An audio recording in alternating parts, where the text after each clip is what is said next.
While there's still time, shouldn't we choose the spiritual way forwards? The only way forwards?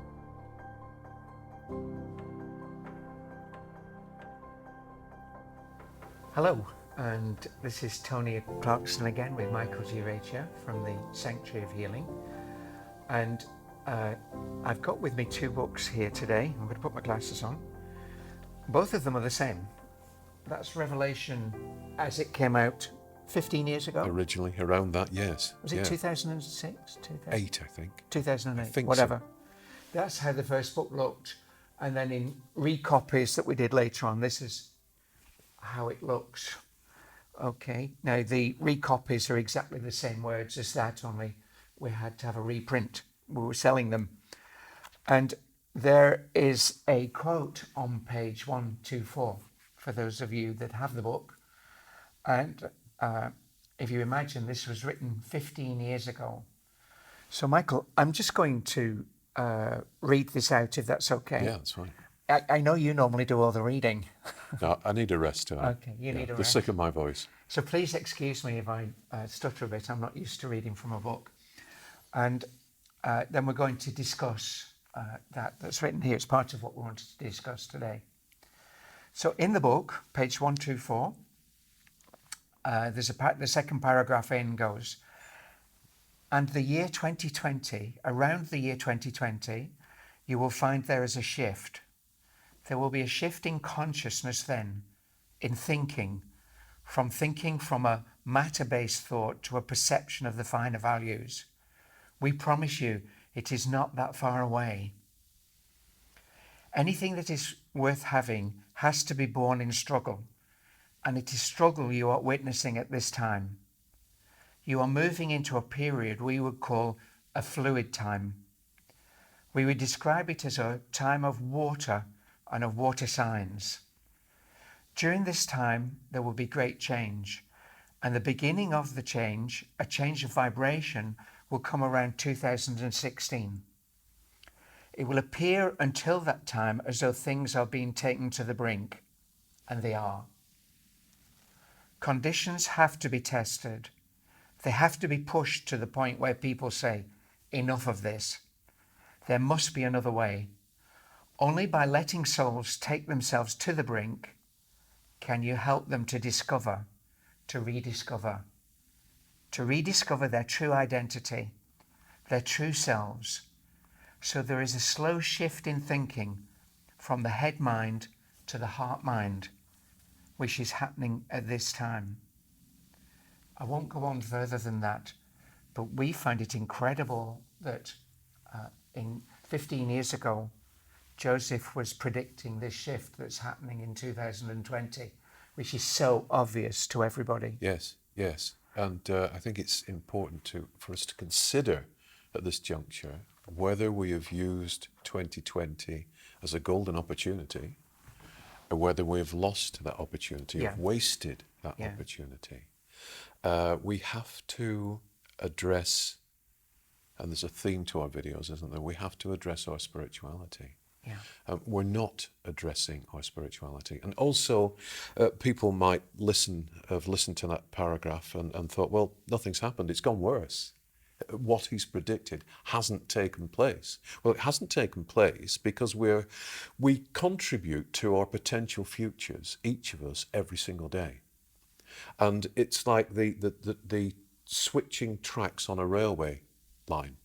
Okay. You know, we can switch tracks at any time, dependent on our dominant beliefs. Okay. And this year, 2020, rather than believing that we are more than this, that we are capable of more than this, that we can solve our problems from a spiritual perspective, we have chosen instead to attempt to solve them from a materially based perspective only. And as a result of that, the wondrous changes are still in the potential, but we're not moving towards them. And I think we at the end of 2020 need to reflect on that and decide that in 2021 we're going to switch those tracks back to that original prediction, and we're going to manifest that better way of life, that way of life that comes from the heart rather than the head mind, by our choices daily, by our approach to each other, by our approach to life, and by our acceptance of and investigation of the spiritual aspect of our nature. I think, Joseph, we're saying actually that we are on the brink now, and that was predictive 15 years ago. Yes. But we are on the brink, but it's up to us, isn't it, to make those changes you've just described? Yes, and since then, of course, earlier this year, we had final communications Yes. with the guiding influence we call the Persian gentleman, and Yeah. also with Joseph. Yeah.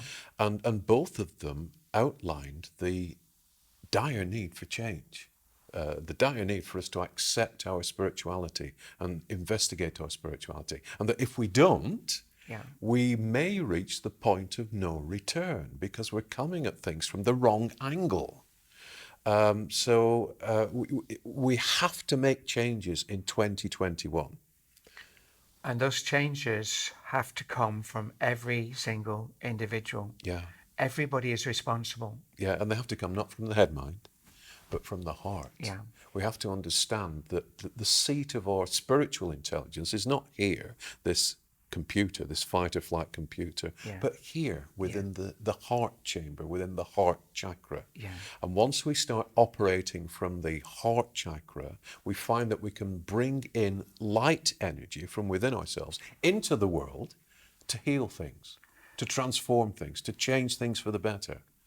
And also just one thing to mention is that even though it's necessary, everybody starts right away to start acknowledging and working from the heart mind. Yeah.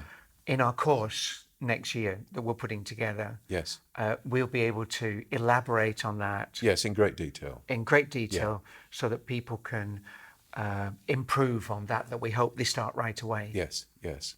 And I think it's a great, we talk about New Year's resolutions, don't Yeah. we? I'm going to stop smoking, or I'm going to stop drinking, or things of no. that, you know. A great, an essential New Year's resolution is to investigate our spirituality and learn to think Yeah. from the heart, Yeah.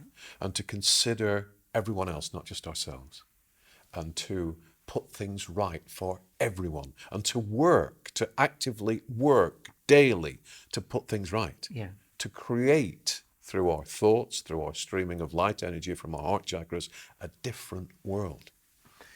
Just to give yourself the space on a daily basis to, Yes. to allow that process to happen. Yes, to say this is a little me time, but it's me time for the little me, for the persona that we exhibit on earth, Yeah. but also for the greater me, the greater self that has access to the spiritual mysteries and access to that Yeah. light energy. It's the real me, isn't The it? real me, yeah. They're the sum much of, bigger than me. yes, the sum of all our experiences, Yeah. the sum of all our lives. Yeah.